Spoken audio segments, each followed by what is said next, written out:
ha salvado. Aleluya, aleluya, aleluya. Aleluya, aleluya, aleluya.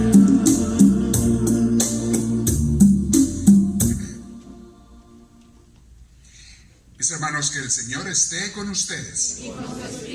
Lectura del Santo Evangelio según San Mateo. El Evangelio está tomado del capítulo 4, versículos del 1 al 11. El Espíritu Santo, después del bautismo de Jesús, lo condujo al desierto para que fuera tentado por el diablo. Y después de estar Jesús sin comer por 40 días y 40 noches, al final sintió hambre. Entonces se le acercó el tentador y le dijo: si eres hijo de Dios, ordena que estas piedras se conviertan en pan. Pero Jesús le respondió: dice la Escritura, el hombre no vive solamente de pan, sino de toda palabra que sale de la boca de Dios. Después el diablo lo llevó a la ciudad santa de Jerusalén y lo puso en la parte más alta de la muralla del templo. Y le dijo: bueno, si eres hijo de Dios, tírate de aquí hasta abajo, pues la Escritura dice: Dios dará órdenes a sus ángeles y te llevarán en sus manos para que tus pies no tropiecen en piedra alguna. Jesús le contestó: Dios dice también la Escritura: no tentarás al Señor tu Dios. A continuación lo llevó el diablo a un monte muy alto y le mostró todas las naciones del mundo, con todas sus grandezas y sus maravillas. Y le dijo: está bien, te daré todo esto si tan solo te arrodillas y me adoras. Jesús le dijo: aléjate, Satanás, porque dice la Escritura: adorarás al Señor tu Dios y a Él solo servirás. Entonces lo dejó el diablo y se acercaron los ángeles de Dios a servirle a Jesús. Esta es palabra del Señor. Gloria a ti, Señor Jesús. Tomen asiento, por favor.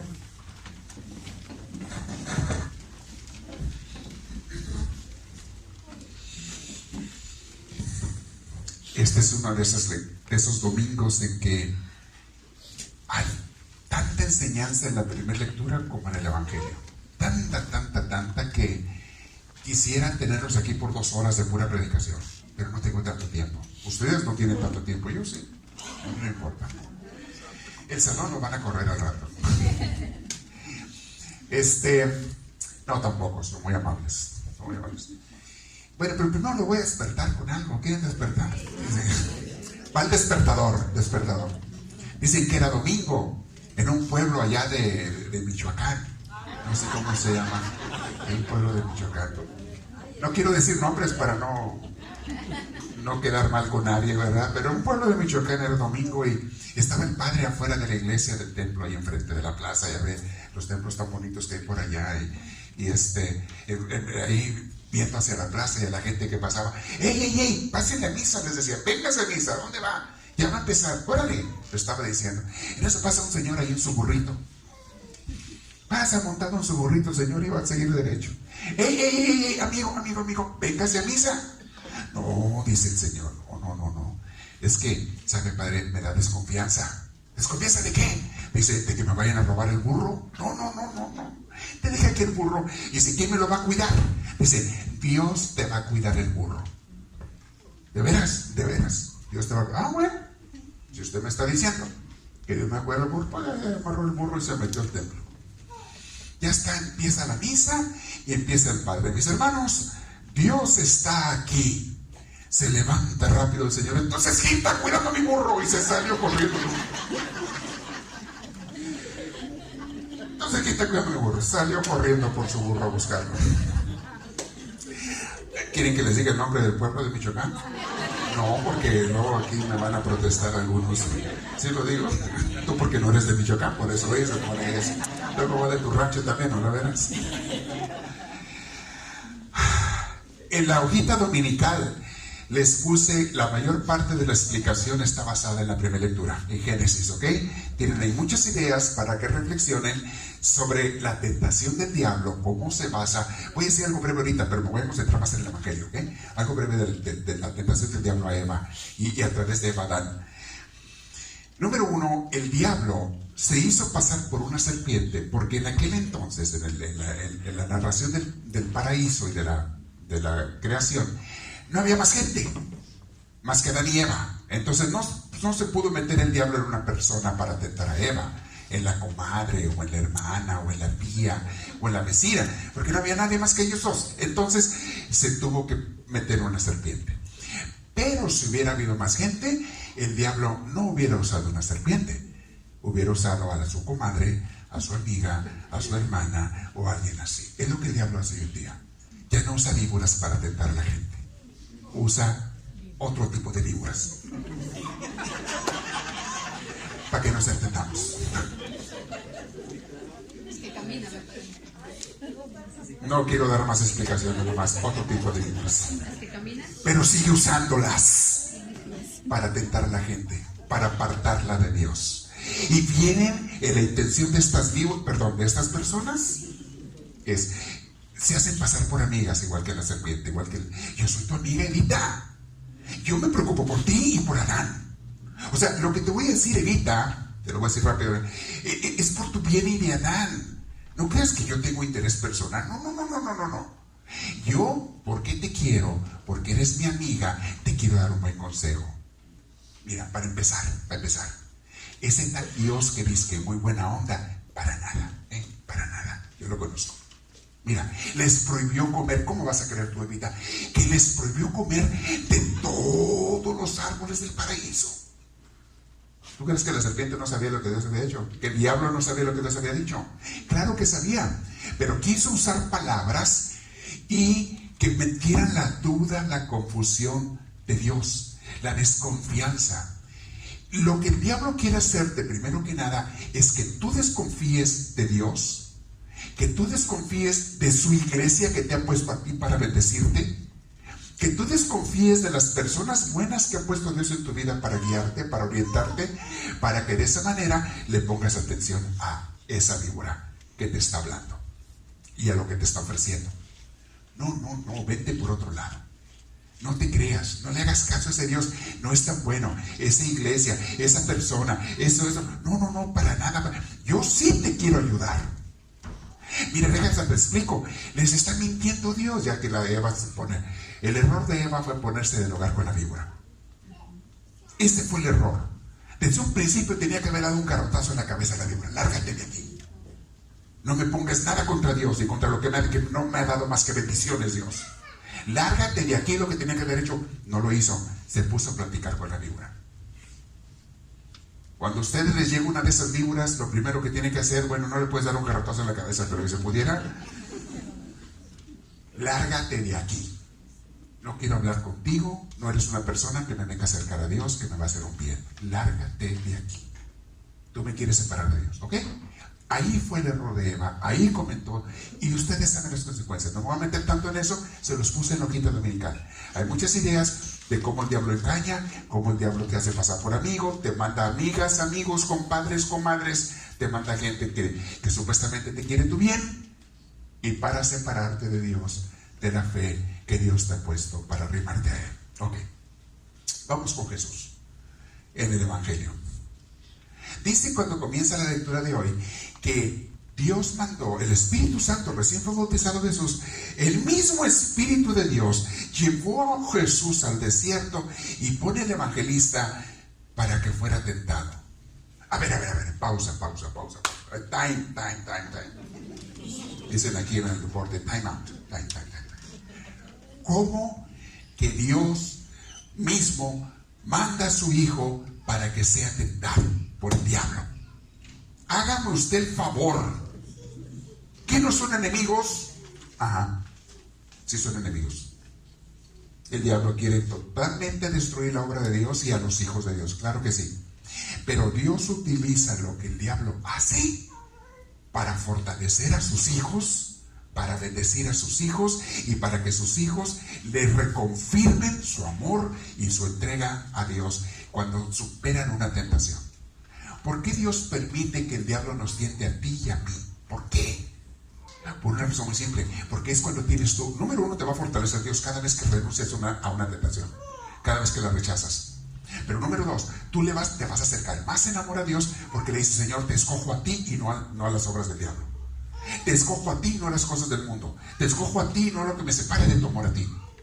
Yo sé que lo que el diablo me ofrece, dice la lectura de Génesis, que Eva vieron de repente algo que no había visto tan atractivo, lo vio la fruta de ese árbol, la vio como que atractiva. A lo mejor antes ni le había puesto atención Eva a esas frutas de ese árbol, porque dijo: Dios no dijo que no comiéramos de ahí. Pero cuando se pone, el diablo te presenta como atractivo, como bonito, como deseable, como sabroso el pecado. Siempre se presenta así.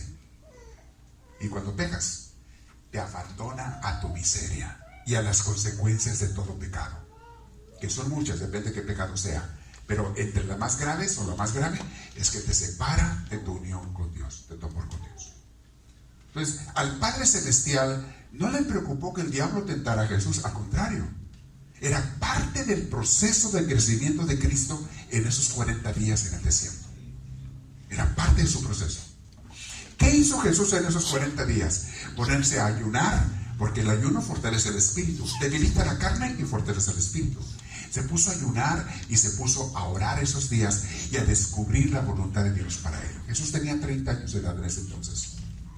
A los 30 años de edad él decía: Padre, ¿para qué me enviaste al mundo? Dime por favor cuál es mi misión. No lo tenía seguro Jesús. Aunque era Dios, también era hombre. Y como hombre tenía que distinguir, descubrir para qué lo había mandado el Padre Celestial. Ha habido muchas discusiones teológicas en 2000 años, pero más al principio del cristianismo, cuando se discutía y se decía: oye, Jesús como nació niño y todo, pero era Dios, ¿él sabía todo ya cuando era niño? No, no sabía todo. Era un niño llorón igual que todos. Chillón, inquieto, curioso. Quizá hasta alguna travesuría hacía por ahí a veces. Nada grave, pero alguna travesurilla. Pero su madre y su padre adoptivo José le estuvieron enseñando el amor a Dios, el seguimiento a Dios. Ellos sabían de dónde venía Jesús, más que lo que Jesús lo sabía. Ellos sabían por la forma en que fue concebido quién era Jesús, más que Jesús mismo. Jesús lo tuvo que descubrir por sí mismo. Y cuando llegó a los 30 años de edad, era tiempo de empezar su misión ya. Incluso se dice en el Evangelio de San Juan que la Virgen María lo empujó con aquel primer milagro de las bodas de Caná. Lo empujó para que empezara su obra. Porque aún ya de que había estado en el desierto, todavía Jesús estaba dudoso: ¿qué tengo que hacer? ¿O me aviento o no? En ese desierto Jesús tuvo que aprender a negarse a sí mismo. Voy a ayunar, es lo primero que hizo. Voy a quedarme sin comer. O comía cualquier cosita, yo no sé. Pero empezó a hacer un ayuno de 40 días.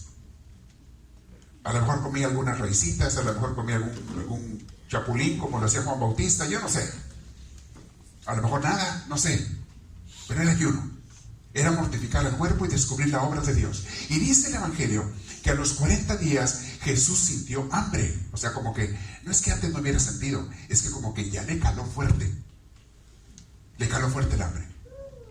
Y al momento en que le caló el hambre, el diablo dijo: aquí es mi oportunidad. Aquí, él estaba tanteando su momento, esperando en qué momento Jesús lo veía más débil, para llegar a ver si lo sacaba del camino de Dios, a ver si lo sacaba de hacer la obra de Dios. Eso quiere ser el diablo contigo, conmigo, Tú y yo estamos llamados al camino de Dios.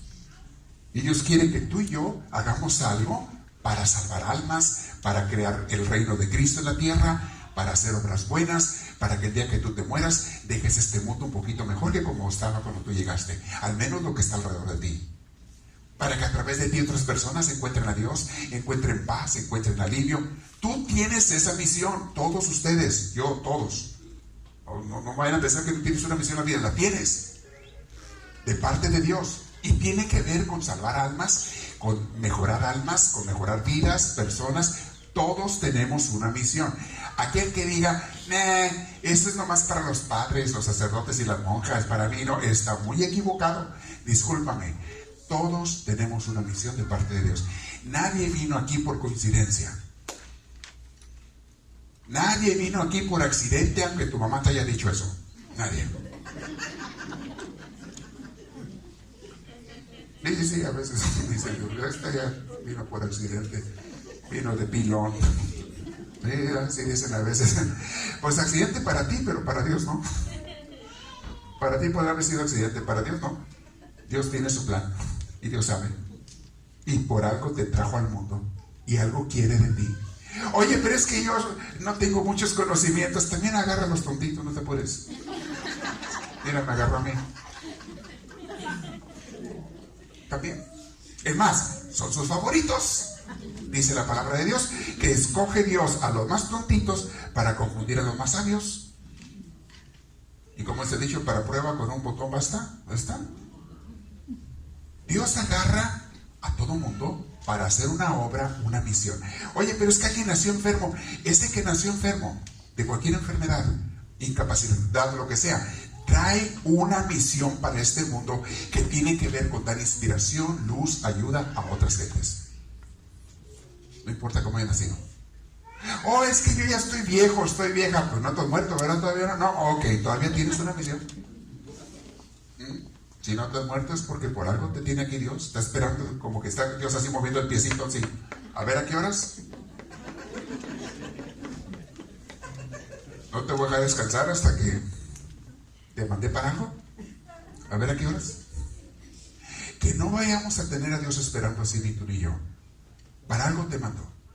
Entonces Jesús fue mandado para una obra, pero claro, tú tienes que descubrir cada día a qué te manda Dios ese día y también a qué te mandó para toda la vida, para el resto de tus días. ¿A qué me mandaste, Señor? Si alguien piensa, oh, Dios me trajo para tener hijos, no, eso lo hacen hasta los animales. No, eso no es una misión de... Eso no es una misión de vida. Eso es parte de la vida, pero no es una misión de vida.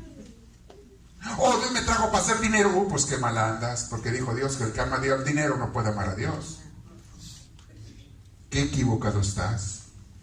Oh, me trajo Dios para buscar placeres y todo. No, eso es lo que el diablo te dice. Dios nunca te ha dicho eso. Yo no te traje al mundo para que estuvieras buscando placeres. Aunque va a haber placeres sanos que Dios te ofrezca, está bien, pero no te trajo para eso. Hay algo mucho más para lo que te trajo. Y Jesús tuvo que descubrirlo. Cuando el diablo se da cuenta por dónde va Jesús, lo estaba observando todos los días, desde que nació, lo estaba observando. Cuando se da cuenta que está débil, dice, ahorita es cuando Jesús le dijo lo siguiente a Jesús. Fíjense, les voy a cambiar el lenguaje para que vean cuál era la intención del diablo cuando le dijo, si tú eres el Hijo de Dios, haz que estas piedras se conviertan en pan. ¿Qué le estaba diciendo? Jesús, deja de pensar en Dios por un ratito y ponte a pensar en ti mismo, ingrato. Tienes hambre. Ya pensaste mucho en Dios. Ya ponte a pensar en ti. Tienes hambre, come. Convierte estas piedras en pan, come. Piensa en ti. ¿Cuántos de nosotros, mis hermanos, pecamos de que casi nunca pensamos en Dios y pensamos demasiado en nosotros? En mí. En mis deseos, en mis gustos, en mis necesidades, en mi hambre, en mis planes, en mi familia, en mis intereses, en mis proyectos, en mi futuro, en mi dinero, en mi trabajo, en mí. Somos pensadores de los mimis. En mí.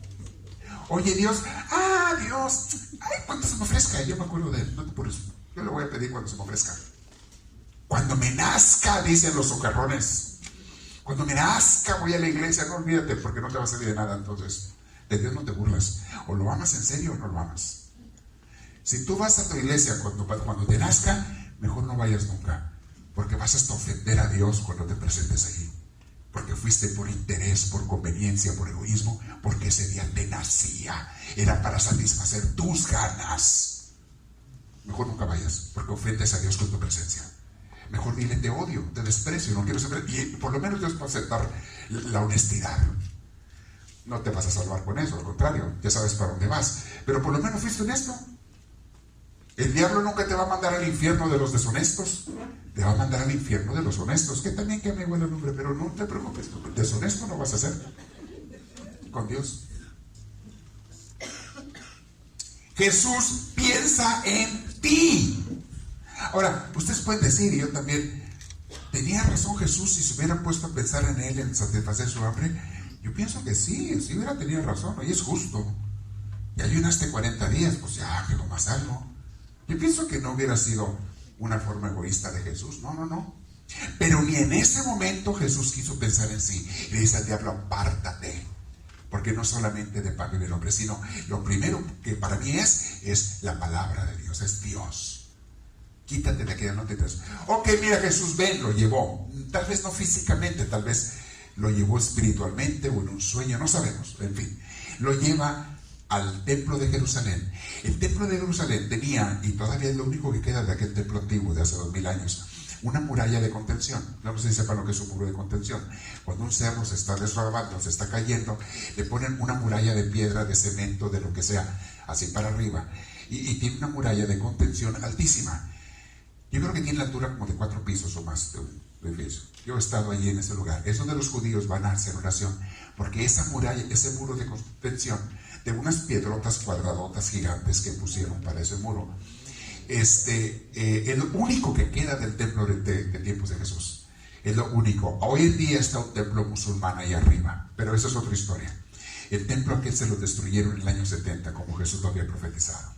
Era un templo que era el orgullo de los judíos, ese templo, que Herodes les había fincado. Era un templo muy hermoso, dicen en las escrituras, hay maquetas, hay dibujos de cómo era el templo. Muy interesante. Bueno, a ese muro de contención, en la parte más alta, allí puso el diablo a Jesús y le dijo, mira Jesús, te lo pongo más fácil. Ya veo como que tú quieres empezar a predicar, quieres hablar de Dios y esto. Ok, mira, tírate de aquí. Al cabo que los ángeles de Dios te van a detener y vas a caer bien. Pero no nomás eso, fíjese lo que le estaba diciendo el diablo. Jesús, abajo estaba lleno de gente, eran lugares donde siempre había gente.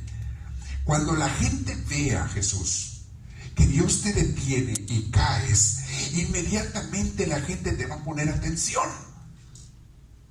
Te vas a hacer famoso y vas a hacer la obra de Dios. Es otra forma de preocúpate de ti, fíjate en ti. Sí, está bien, haz la obra de Dios, pero que la gente te admire a ti. Porque caíste de allá del cerro ese, de ese pilar, y no te hiciste nada. Un milagro que la gente va a admirar y te va a decir. Mis hermanos, era otra forma de fincarle el orgullo a Jesús. Deja de pensar en Dios, deja de pensar en la gloria de Dios, y que la gente te alabe a ti, aunque sea un poquito, ¿no? Que la gente te... Además lo vas a usar para la honra de Dios, porque de ahí vas a empezar a predicar. Pero que la gente a ti, Jesús, te aplauda. ¿Saben cuánta gente, creyentes, fieles o feligreses, está buscando que los demás les aplaudan? Yo sigo a Dios, pero para que la gente me aplauda. No lo dicen con esas palabras, pero son sus intenciones. Yo sirvo a Dios para que la gente me aplauda. Aquí hay ministerios. Imagínense que el ministerio de hospitalidad dice, yo voy a recibir a la gente, pero para que me quieran a mí, para que la gente me aplauda a mí. En ese momento ya perdieron su espíritu.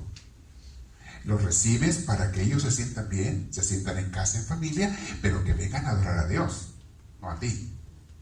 Si los de hospitalidad de la comida, sacristía, liturgia, coros, dijeran sonido, yo sirvo para que la gente me aplauda, que digan, qué bonito canta. Pues ya la regaron. Porque la alabanza no es para ti, debe ser para Dios.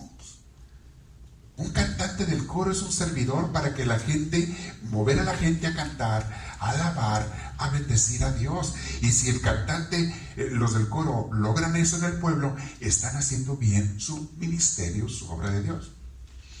Ahora, en mis años que tengo trabajando en parroquias, desde que era seminarista, en muchas parroquias, le voy a ser franco y le voy a decir a los del coro, porque ellos no tienen aquí este problema, gracias a Dios. La gente más vanidosa que hay en los ministerios de las iglesias son los de los coros muchas veces. Ay, cuánta gente que siempre soñó con tener un micrófono enfrente. Y en su casa nadie los pela. Cuánta gente que su sueño eterno ha sido ser artista. Y Hollywood no le ha llamado. Y como dijo don Teofilito, ni le llamarán. Pero la iglesia me prestan un micrófono, me ponen una pista o hay unos instrumentos y yo canto y no tengo tan mala voz. ¿Aquí es donde, chiquito? Que Juan Gabriel ni que nada. Yo, Rocío Dúrcal también me quedaba chica. No, nada. Yo, apláudanme a mí. No, mis hermanos, y batallaba yo mucho en muchos lugares donde he ido y donde sigo yendo con los miembros de los coros, porque hay una vanidad, hay una soberbia, hay un orgullo de que yo, a mí. Una vez llegué a una parroquia y el coro estaba, se ponían atrás, pero ellos querían ponerse adelante. Y dije, ¿por qué se quieren poner adelante? Y hasta que se les salió uno, pues para que la gente nos vea.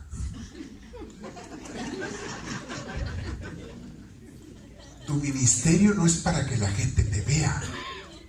Tu ministerio, está bien que los veas y van a guiar al coro, por eso me gusta que estén aquí, pero para que estén guiando a la gente a cantar, para que les digan, ahora todos vamos a cantar, o vamos a ponernos de pie, o lo que sea, y que los estén motivando, que está bien. Pero si lo hacen para que la gente los ve, ya la regamos. ¿Me explico? Es lo que el diablo le dijo a Jesús. Jesús, para que la gente te vea. No, señores, de ninguna manera. No tentarás al Señor tu Dios. No voy a hacer nada para obligar a que Dios me detenga de que no me caiga, y menos por vanidad propia. ¿Cuántos servidores, cuántos siervos nunca van a hacer la obra de Dios porque siempre estuvieron buscando su gloria, no la de Dios? Entonces dice el diablo, ok, Jesús, ven, te voy a enseñar a un cerro, ven. Y lo lleva a un cerro y le dan a ver los reinos del mundo, las ciudades y los reinos del mundo. Dice, ok, ya entendí. Tú quieres trabajar para Dios, ofrecerle todo esto. Mira, todo esto es mío, Toda esta gente que hay en el mundo es mía, porque me hacen caso a mí, hacen lo que yo les diga, siguen las tentaciones que yo les inspiro. Ya no tengo ni que batallar, solitos caen, solitos. Como le pasó a San Francisco de Asís. Un día salió a predicar, conocen esa historia de Francisco de Asís, dice que salió con uno de los hermanos, digo, hermano, y dicen que él a veces veía a los demonios cuando andaban tentando a la gente. Esta es una leyenda, esto no es real de la vida de Francisco de Asís, es una leyenda que hicieron después los franciscanos, pero que tiene una enseñanza. Es un cuento que tiene una enseñanza. Dice que Francisco de Asís salió del convento y fue por el pueblo, y que de repente no vio a ningún diablo tentando a gente. Dijo, qué raro, hoy no veo ningún diablo tentando a la gente para que peque. Y entonces regresa al convento, y ¿cuál es su sorpresa? Que entra, ahí están todos los diablos tentando a los monjes. Y entonces le habla un diablo, porque hablaba con ellos, le dice, ven para acá. Uno de los diablos que andaban ahí corriendo felices ahí, tentando a los monjes, andaban ahí, tratando de hacerlos caer en tentaciones diferentes. Ven para acá, le dice uno. ¿Qué andan haciendo? ¿Por qué están tentando a la gente aquí, no en el pueblo? Y dice el diablo, no, en el pueblo ya solitos caen, no tenemos que tentarlos. Estos son los que nos dan lata.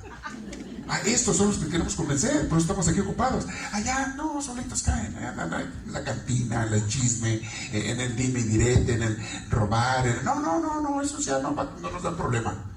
Esos solitos caen. Estos son los que nos están dando problemas. Batallamos para separarlos de Dios, y aquí andamos trabajando. ¿Tú de cuáles eres? ¿De los que te hace la lucha el diablo o de los que ya no? Cada quien piense. Y te voy a decir una cosa. Esta semana les puse una reflexión de los que me da Dios esta semana. Es admirable cuando tú estás buscando la voluntad de Dios. Es admirable como Dios te sorprende. Porque cuando tú pensabas que ya conocías todas tus debilidades, de repente Dios te hace ver otras que no sabías que tenías. Y que cuando la ves tú, sí, cierto, sí la tengo, y nunca la había visto como debilidad. ¿Les ha pasado eso? Y me pasó algo así esta semana a mí. Algo que yo nunca había visto como una debilidad mía, de repente me hizo ver Dios, no, sí, es una debilidad tuya. ¡Ah! Órale. Y mañana me va a hacer ver otra. Pero es lo bonito de que Dios, quien se preocupa de ti, te está llevando, te está guiando y poco a poquito te va cambiando y corrigiendo. No te puede cambiar todo en un día. Pero cuando tú quieres cambiar, Dios poco a poquito te va enseñando lo que tienes. Entonces, hay una enseñanza hermosa. Pudiera seguir 2 horas, les dije, pero ya aquí la voy a cortar. Hermanos, el diablo está trabajando para separarte de Dios. Quiere apartarte. Le dijo el diablo a Jesús, tú nomás adórame a mí. O sea, una vez más, ignora a Dios y adórame a mí. Te doy los reinos de la tierra, pero adórame a mí. ¿Cuánta gente hace eso?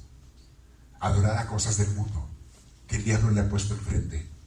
Incluso te voy a decir una cosa, un pecado muy común que mucha gente no se da cuenta que es pecado y hasta piensan que es virtud: adorar a sus hijos. Adorar a sus hijos. Tú puedes y debes amar a tus hijos, pero jamás puedes ni debes adorar a tus hijos. El lugar de Dios, nunca se lo quites a Dios para dárselo a ninguno de tus hijos. Óymelo bien. Y hay gente que le da todo su amor, cariño, tiempo, ocupación, esfuerzo y entrega a sus hijos y a Dios las obras. Y por eso sus hijos ni cambian, ni se convierten, ni mejoran, porque lo está haciendo con sus recursos naturales y humanos y no con el poder y la gracia de Dios, que Dios le daría si le dieran el primer lugar a Dios. Déjame decir una cosa. Dios puede hacer mucho más cosas buenas y bellas con tus hijos que las que tú puedes hacer con 100 vidas que tuvieras. Dios las hace en un día, en 2 días o en el tiempo que Él quiera. Mucho mejor que las que tú pudieras hacer con 100 vidas. Óyelo bien. Estamos aquí para seguir a Dios, negarnos a nosotros mismos y decirle, sí Señor, voy a fijar tu reino, hacer tu obra con lo que tú me mandes cada día. Quiero seguirte a ti, no al mundo, no al demonio, no a sus tentaciones.